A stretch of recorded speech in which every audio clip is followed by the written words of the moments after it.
How the fuck's it going, everyone?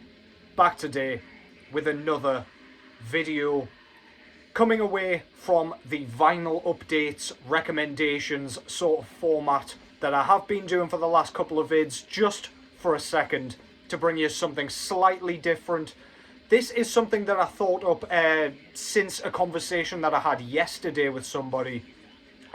Basically, I'm going to be showing you guys 5 albums that I love from genres that I don't love.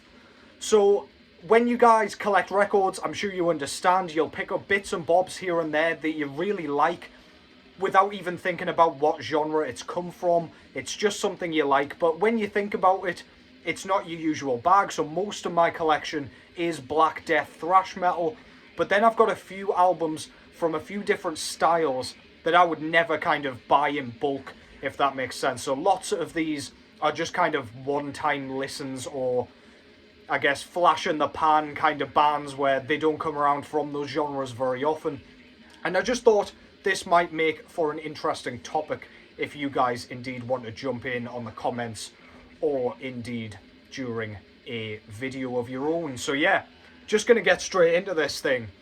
First up, what's going on in the background? This is Immortal with Battles in the North, third full-length album from 1995, of course, Norwegian black metal. This is just an absolute blizzard of blast beats, brilliant black metal, just as good as the first 2 albums, if you ask me. The first like 3-4 albums from Immortal are absolute classics.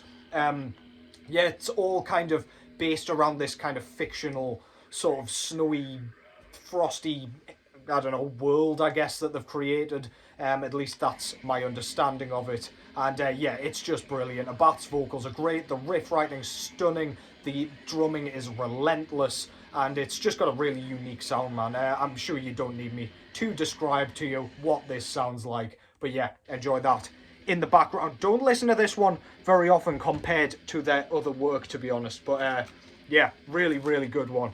Fancy picking that up on vinyl at some point, but alas, the CD will do for now. I find myself saying that a fair bit. So yeah, the first album that I've picked here is from a pop artist that I have spoken about on this channel before. I'm sure you're no stranger to this artist at this point. If you've watched basically a few of my videos, I'll have mentioned her at some point. But the artist that I'm going to be talking about first here is Dua Lipa. So this is her second full-length album from 2020, entitled Future Nostalgia. Very few artists in this specific sort of avenue of pop really kind of grasp my attention, because it's a lot of it is very, very pristinely produced, as this one is, but a lot of it is toothless to me. It's not memorable, it doesn't have character, nor charm, nor uniqueness. But Dua Lipa's music just has all of that, and some fantastic kind of musicianship, as it were. So like, you've got the catchy kind of pop hooks that you might expect, obviously the kind of clean sort of I don't know, crisp vocal performance. Dua Lipa's vocals are very unique though to me. They're kind of, she's got a bit of a rasp to her voice and a bit of attitude that I really like. Choruses just in spades. She really never seems to have writer's block. The new album's fantastic as well. But this album has some wonderful sort of bass lines on it.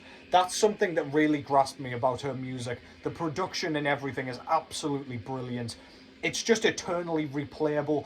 When I've got ear fatigue from listening to things like black metal, death metal, all the extreme stuff, this is just a perfect kind of palate cleanser just to throw on and just enjoy kind of harmlessly, shamelessly. I refuse to call this a guilty pleasure, because I absolutely love her work. I wear that on my sleeve all the goddamn time. And yeah, absolutely wonderful, man. If you haven't checked this out and you kind of don't mind dabbling in a little bit of pop, then yeah, I strongly recommend you go and check out her work. All of it's been great. I do own all of it as well. And yeah, I can't rave about her music enough. Starting with the cleanest music to kick yous off here. Next up, I've gone with a technical sort of progressive death metal outfit. But I'll just show you the record straight up. Sorry about the glare again. I've gone with Cynic's Focus from 1993. This was their debut album. And yeah, so I'll basically explain why I don't love this style. So not too long ago, I was saying like the new Tomb Mold album lost me a bit.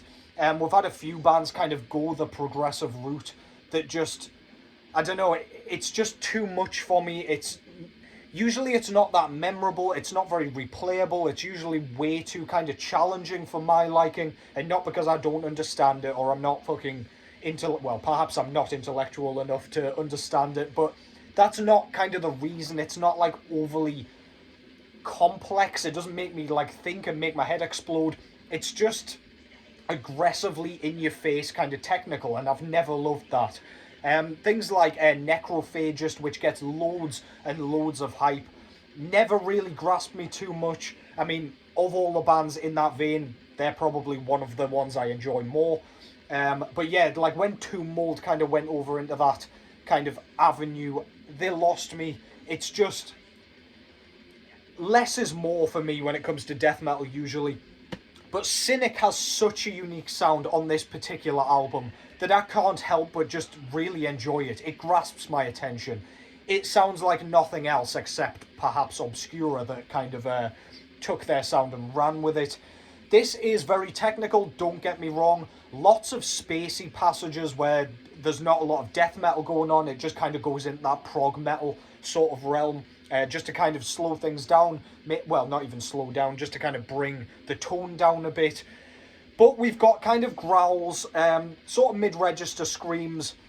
But we've also got some kind of robotic, clean vocals going on this album. And I don't know, there's a special place in my heart for it. I just really like the sound of it. It's unique, it's different, it sets the tone for what this band's all about with the whole kind of cosmic theme, I guess.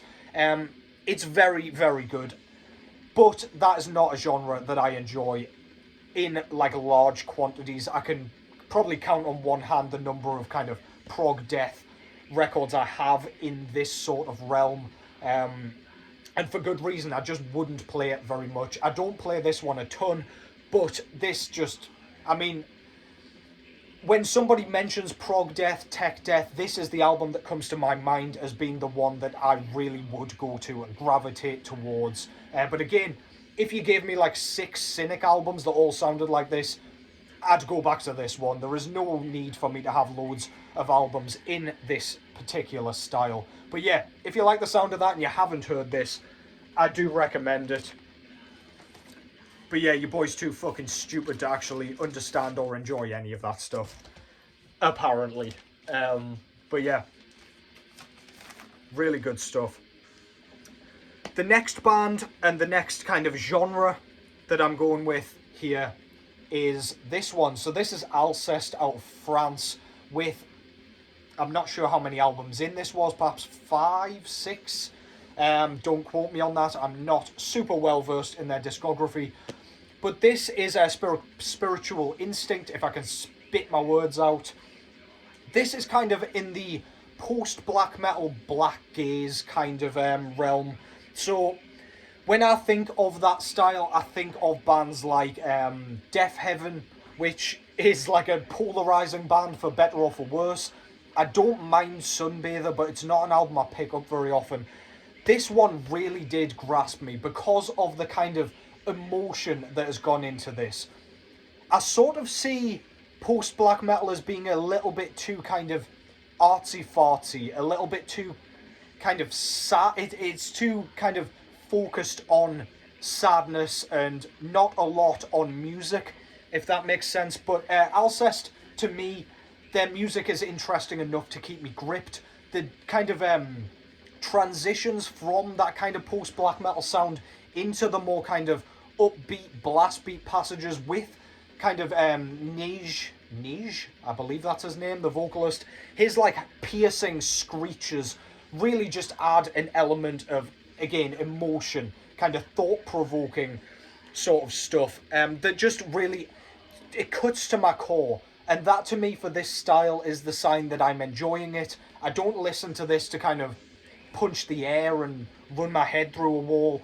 This is the kind of stuff that, I don't know, I want to sit in a dark room and listen to it, and I want to be made to feel. And this does that perfectly. But the songs are still catchy. Things like Sunbather blur into one for me, so I might enjoy 20 minutes of it and then just want to shut it off. This, for the full kind of 40-ish minute runtime, I can listen to in full, enjoy endlessly. The third track, I think it is, the third track, Sapphire, is a stunning track with some beautiful cleans. I don't think there are any actual lyrics going on in that one. It's just kind of sounds that he's making with his vocal cords, which arguably is what singing is. But yeah, it's just, this is a great album, man. It's really ethereal, really dreamlike, really beautiful, and I really love it. But again, give me 50 albums in this style and whack it in my record collection. I'm not going to pick them all up. I'm very rarely going to listen to them all. But this one has really stuck with me. That was from 2019, by the way. I was lucky enough to catch them live that year as well, and they were fantastic. So the fourth style that I'm going to be talking about here, and this seems to surprise people every time I say I'm not a massive fan of this genre, but I really am not. I've gone with punk, and in this case, excuse me, I've gone with Poison Ruins Harvest, which came out last year through Relapse Records. This is their sophomore full-length album, I believe. And this, for me, is punk done perfectly. Punk, to me, is a bit too samey. It's not kind of gripping enough to me. Like, musically, it's too simplistic just for me to kind of get engaged with it. I like a lot going on, and punk to me just has like a bare bones standard kind of template, which is the entire point. It's meant to just be attitude, and that's pretty much about it from what I kind of gather. But this has a bit of that post-punk edge, which I love. It's got those beautiful kind of ambient passages, which are really stunning. They're like dungeon synth elements make this for me at the beginning of several of the tracks. The vocals are kind of gruff enough, without kind of being overly harsh for the style, but they're not just that typical kind of almost just talking kind of yell sort of combination that a lot of kind of traditional punk bands have. And then it's kind of lo-fi as well, which I love. It just adds that element of mystery and that element of like, I don't know, it just makes me want to know more about this band, about what they're doing, about what they're singing about. And yeah, I just think this is great, man. Post-punk is way more my thing, but this has like a bit of both, I would say. It definitely has that kind of standard punk aggression and edge, but with a few added brilliant elements. Poison Ruin Harvest, out of Philadelphia, I think they're from. And finally, the fifth genre that I'm going to be talking about here is probably not too surprising, unlike the punk one seems to be. I've gone with kind of hip-hop, sort of rap, and I've gone with Nas with his 1994 full-length album entitled Illmatic. Something about this album is just captivating to me. There are very few kind of rap artists that I really love, or love anything by even. Like, a lot of rap just goes by the wayside to me. I don't like it. It's barely even music to me, a lot of it. But I do like this kind of dirty 90s, kind of grimy sort of US rap. And this is just wonderful. Lyricism is fantastic. Nas's delivery is what grips me. I do like a kind of slightly faster and tongue-twistier sort of style of rap, as opposed to just the sort of just storytelling, or even the kind of more mumbly style, which I just think is total dog shit arse. Don't want to know about it. Yeah, this has all of the storytelling that you could possibly want, but then it's got the catchiness, and the rhythms and the beats are phenomenal on this. And the sign of a good hip-hop record to me is the beats a lot of the time, as in the actual drum track, and this sounds like authentic drumming. It's got a real crack to the snare. The kind of bass stuff is really, really nice.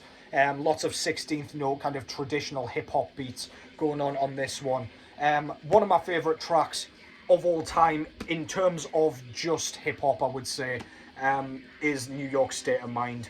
That thing is absolutely fantastic. It's so diverse, really nice beat break in there, and the delivery is astonishingly good. But yeah, there's so many tracks on here that I really love. It's just great. The World Is Yours, Life's a Bitch, One Time for Your Mind. It's a great one. Again, not one I pull off the shelf too often, but it is one that I definitely go back to every now and then when I need that itch scratching. And that concludes that.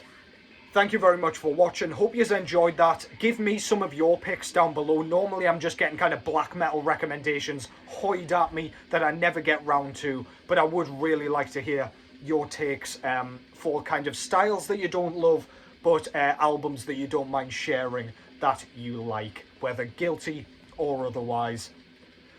So yeah, take care as always, and I'll catch yous in the next one.